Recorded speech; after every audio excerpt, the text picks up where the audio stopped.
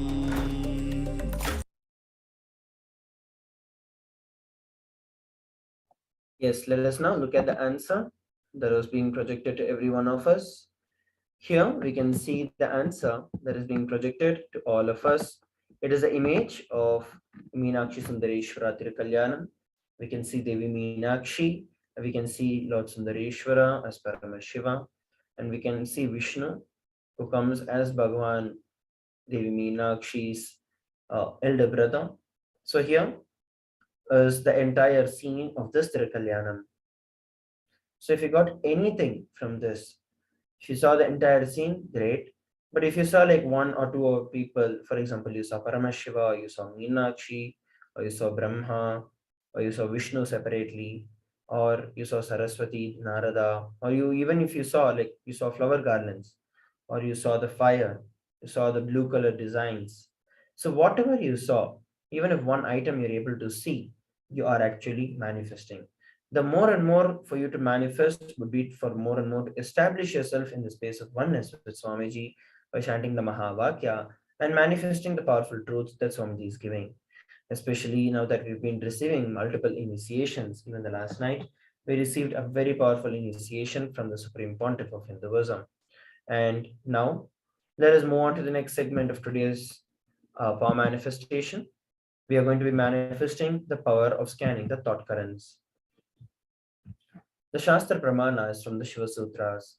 Hridaye Chitta Samvitta. Bhagavan Paramashiva says, when the individual mind is united to the core of the consciousness, every observable objective phenomenon and even the absence of every objective phenomenon is directly experienced as a form of consciousness and appears in its existential reality as it is.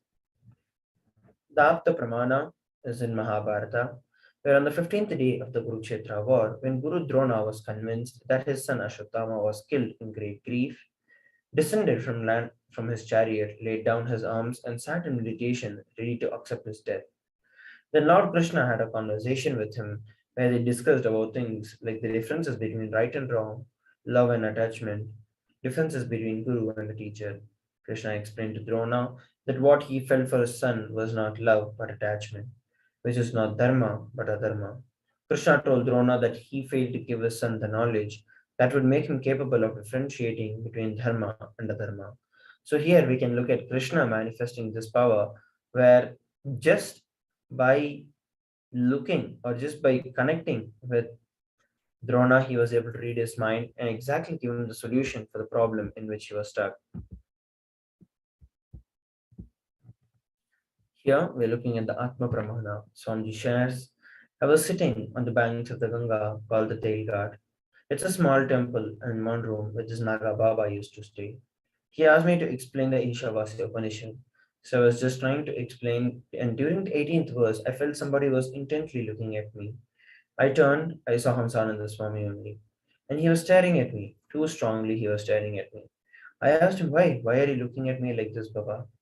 He said, when you are explaining intensely, I understood that whatever you are sharing is from your experience. So I wanted to look in, whatever is in inner space, I just wanted to grasp. When I looked in, I saw the whole cosmos opening, and I got frightened, and you turned towards me. He said he was trying to look into me to understand this whole verse as it is from my inner space. But in my inner space, he only saw the cosmos.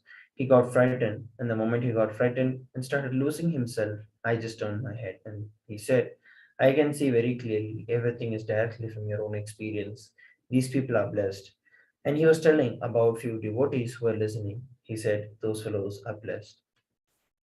So this is the Atma Pramana of Swamiji.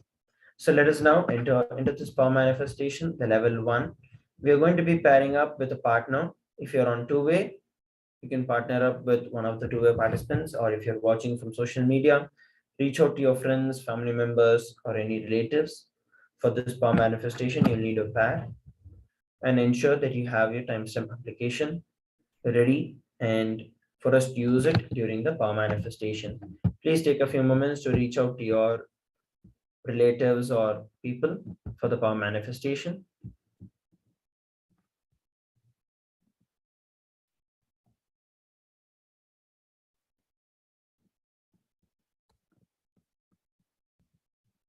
Om Nithyananda Paramashivoham. Om Nithyananda Paramashivoham. Om Nithyananda Paramashivoham. Om Nithyananda Paramashivoham. Om Nithyananda Paramashivoham. Om Nithyananda Paramashivoham. Om Nithyananda Paramashivoham. Om Nithyananda Paramashivoham. Om Nithyananda Paramashivoham. Yes, let us now enter into the power manifestation. I hope you've all connected with your friends and partners. So the first round, we're going to be asking our partner to pen down any word that they want in a piece of paper and to not show it to you. So they can write it down and keep it with themselves. Make sure that you do not see it. What you are going to be doing is connecting in the space of oneness with Swamiji by chanting the Mahavakya. And we will start penning down and start actually verbalizing whatever we are able to say. And make sure that your timestamp camera is on. So after this, when we verify the answers, we'll be given time to verify the answers.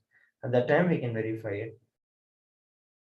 One of the most important things for this power manifestation is to enter into as many details as possible. So enter into the details and manifest the power. Let us now begin the power manifestation. Om Nithyananda Paramashivoham. Om Nithyananda Paramashivoham. Om Nithyananda Paramashivoham. Om Nithyananda Paramashivoham. Om Nithyananda Paramashivoham. Om Nithyananda Paramashivoham. Om Nithyananda Paramashivoham. Om Nithyananda Paramashivoham.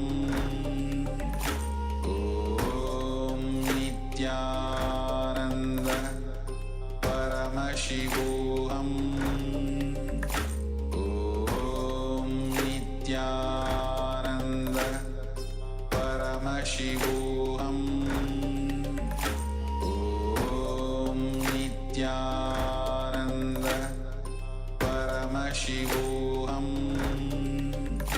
Om Nithyananda Paramashivoham. Om Nithyananda Paramashivoham. Om Nithyananda Paramashivoham. Om Nithyananda Paramashivoham. Om Nithyananda Paramashivoham. Om Nithyananda Paramashivoham.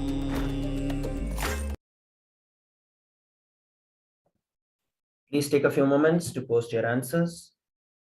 Whatever Swamiji revealed, I hope that every one of you penned down your answers and also filmed it by using the timestamp camera. Please take a few moments to upload your answers. You don't have to wait till you verify the answers. Go over and upload it as it is so that you can then find out how you're able to experience this power manifestation.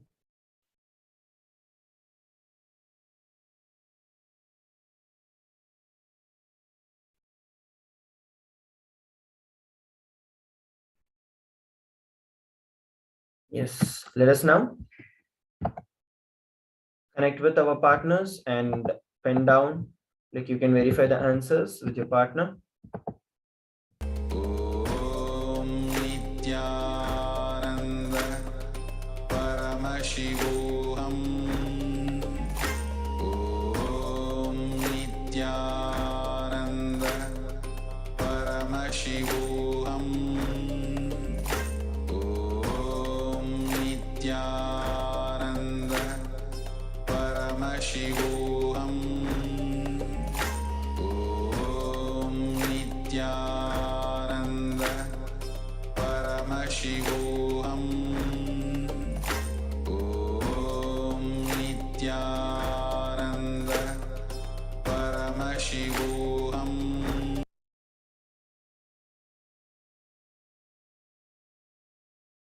Yes, let us now enter into the round 2 of this power manifestation.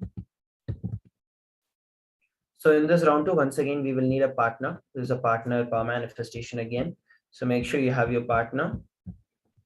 And in this round, what you're going to be doing is asking our partner to draw something, any image, or just draw something on a piece of paper and keep it with themselves. And then we're going to be chanting the Mahavakya, Om Nithyananda Paramashivoham, establishing ourselves in the space of oneness with Swamiji, and then revealing whatever Swamiji is showing. So you can reveal as many as detail as possible. Even if you think that the same thing is coming again and it's repeating, do not worry. Just do as you're able to see. So let us now begin the power manifestation. Om Nithyananda Paramashivoham. Om Nithyananda Paramashivoham. Om Nithyananda Paramashivoham. Om Nithyananda Paramashivoham. Om Nithyananda Paramashivoham. Om Nithyananda Paramashivoham. Om Nithyananda Paramashivoham. Om Nithyananda Paramashivoham. Om Nithyananda Paramashivoham. Om Nithyananda Paramashivoham. Om Nithyananda Paramashivoham. Om Nithyananda Paramashivoham. Om Nithyananda Paramashivoham. Om Nithyananda Paramashivoham. Om Nithyananda Paramashivoham. Om Nithyananda Paramashivoham. Now, please verify your answers with your partners.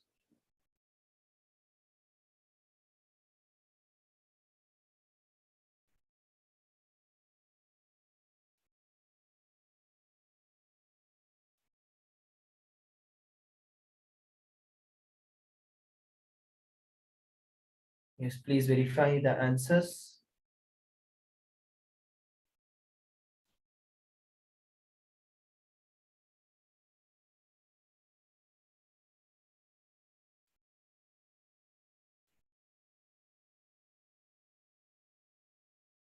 Yes. So hope that every one of you have verified your answers, and let us now take a few moments to post our answers on the social media. Om Nithyananda Paramashivoham.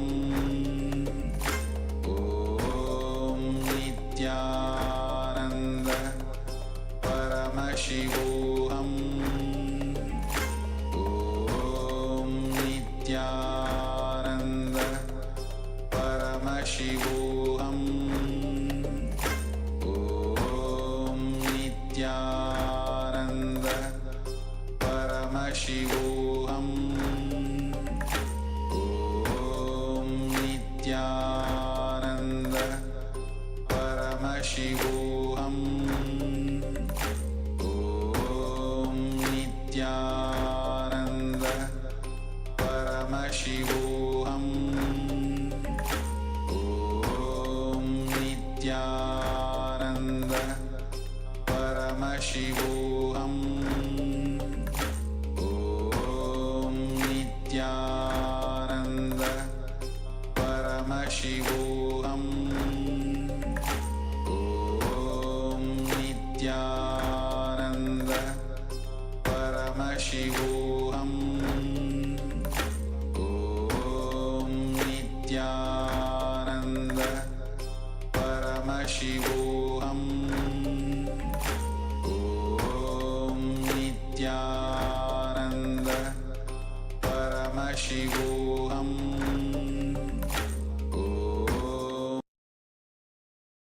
Yes, now let us move on to the next round of power manifestation. We're going to be entering into the round 3 of this power of thought current scanning. And here we're going to take it a step further. Please make sure you have your timestamp camera on. And here we're going to ask our partner to pen down an incident from their past on the piece of paper. And we are going to be chanting the Mahavakya, Om Nithyananda Paramashivoham. Identify what is this incident and then reveal it to them. So let us now enter into the power manifestation. Please start chanting the Mahavakya, Om Nithyananda Paramashivoham. Om Nithyananda Paramashivoham. Om Nithyananda Paramashivoham. Om Nithyananda Paramashivoham.